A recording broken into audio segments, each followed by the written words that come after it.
New pictures coming into the newsroom out of Tulsa, Oklahoma, where a shooting at a medical building near a hospital has 3 people dead plus the shooter. And you can see the immediate aftermath, people walking out, obviously clearly distraught, huge police response there. We're working on turning around a little bit of sound that we've just gotten from the scene. Obviously, he's got a crew on the way. I want to bring in James Gagliano, former team leader of the FBI's New York SWAT team, 25-year veteran of the Bureau, now mayor of the village of Cornwall on the Hudson, New York. Things a little bit quieter at Cornwall on the Hudson than in New York City. I kind of almost can't do this again. I don't think any of us want to in terms of sort of the mental anguish. But at the same time, all of these targets, whether it's schools, medical buildings, hospitals, whatever it is, you can put all the security measures in place. You can do all the training in the world. In the end, it comes down to people. Yeah, that's a great point, Leland. And I spent some time on the FBI director's detail, the bodyguards, and also on the attorney general's detail. And I'll tell you, there was something that an old FBI agent once told me, which was, if someone is willing to die in the process, there is no one that you can guarantee 100% security for. There is no such thing as a panacea that will keep everyone safe in a country like this, where we cherish our open society, our civil liberties, our privacy protection. So absent martial law, living in an open society, this is unfortunate. And it's unfortunate that these things are starting to proliferate. It seems like there's one a week. Yeah, or more at times. And you think about what happened in Chicago over the weekend with 50 people shot. So you've got that side of this too.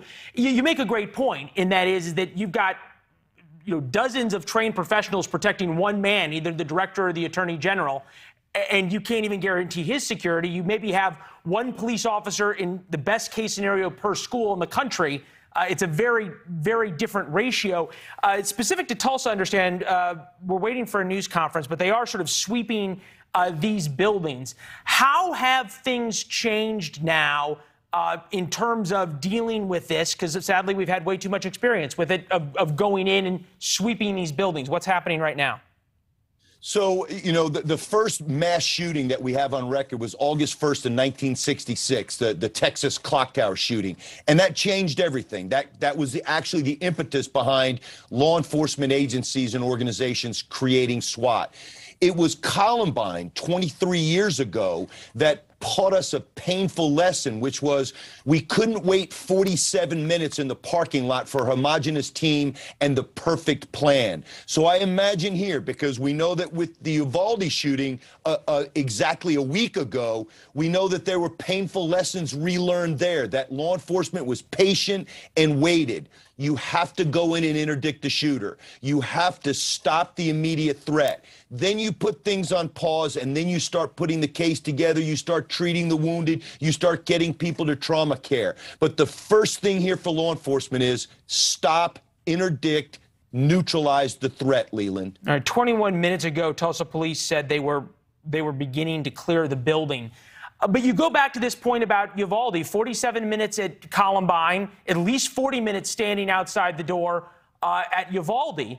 If people did not learn the lesson yet in Uvalde, despite millions in training and all the security measures, is there any reason to think any of our kids is safe in school but for the decision of the cops standing outside the door?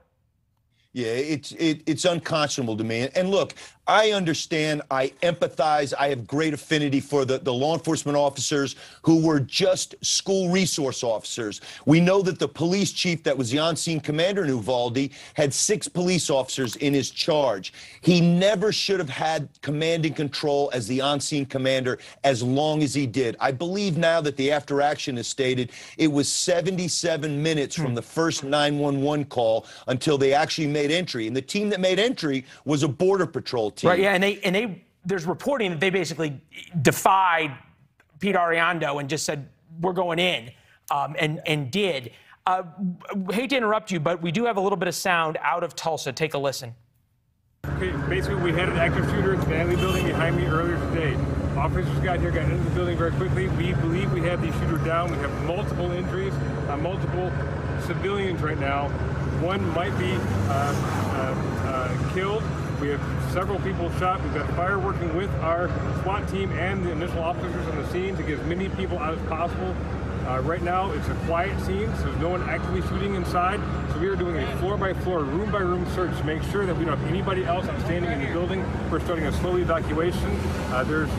There's no technical active shooter where someone's actually discharging rounds at this time. If we go into a situation where someone is discharging rounds, we're going to address that situation with a contingent of officers and follow that. So right now, it's settled down. We're trying to rescue those who are injured, and we're treating this as it's a catastrophic scene in there right now, so we're trying our best to navigate through every single floor. We're having some difficulties getting through some locked doors, but we're locking floor by floor down, and we're bringing more and more officers in here so we can safely clear the entire building. We have multiple floors, 5 or more floors right now, with hundreds of rooms and hundreds of people within the building, so you have to give us some time on this. Right now, we believe that the primary shooter is down. So unless we have intelligence that another shooter is in the building, we'll work on that. So we now know it's 3 dead plus 1. See what stuck out to you. 2 things to me. One, him making the point about how quickly they addressed the shooter and went after him vis-a-vis Uvalde. And 2, locked doors, which we know was an issue in Uvalde. The very thing that we're taught to do, lock the doors, seems now to be creating unintended consequences. Yeah.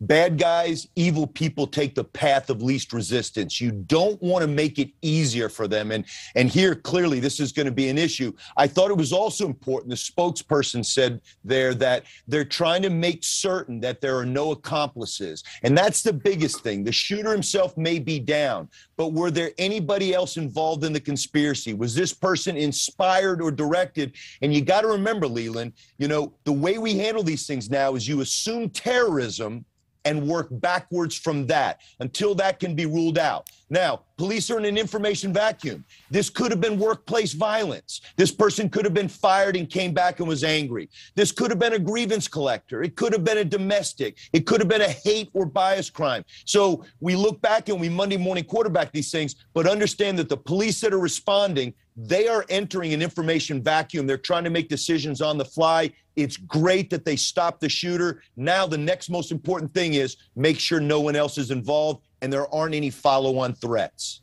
You go to the idea that this happened at a hospital, which obviously brings up a whole nother slew of issues. But the flip side of that is the ability to get medical care to those who are shot goes up. I'm thinking about the father I interviewed in Uvalde whose daughter bled out during those 40 minutes at the door, or 73 minutes from the first gunshot, versus here, you've got a real shot to save people. Absolutely. And that's critical. And look, there's going to be a discussion that's going to go on for a while regarding Uvalde and a number of different mass shootings post-Columbine. Why didn't police respond quicker? Look, in the post-Columbine world, every police department has some type of active shooter training, and they learn they have to go to the sound of the guns. Uvalde's a perfect example. You mentioned it. Those 77 minutes, children could have died and adults could have died in that shooting because we couldn't get them to medical care. What I can't get over, though, is that if after Columbine and if after Parkland and if after all of this training and if after the millions of dollars in training and security that Uvalde and Texas spent, if after all of that you can still have officers waiting at the door for 40 minutes, what's going to work? Yeah. Well, the bottom line is law enforcement, and I was a member of it for 25 years. We have to assume a greater amount of risk. So anybody that joins a police department, anybody that joins a federal agency or state agency, you can't say, well, I only signed up to write tickets, or I only signed up to help Mrs. McGillicuddy across the street. The bottom line is, even a lone patrol officer with a sidearm has a better chance against an attacker than those grade schoolers in Uvalde or people in this administration building or in part of this hospital building. You have to go to the sound of the guns. You have to draw fire. You have to put yourself in a perilous situation to save lives. Yeah, I remember hearing sort of the law enforcement in Uvalde say, If you're not willing to put your life at risk, this is the wrong profession for you. It certainly appears as though that's what happened in Tulsa. Way too early to tell, and initial reports, as I know you would point out, are almost always wrong. With your permission, stick around. We're going to get a quick break. We've got a couple of people working the phones on Tulsa. We'll be right back. Thanks for watching. Go to newsnationnow.com to find NewsNation on your television provider. And don't forget to subscribe. Click the red button to get more of NewsNation's fact-driven, unbiased coverage.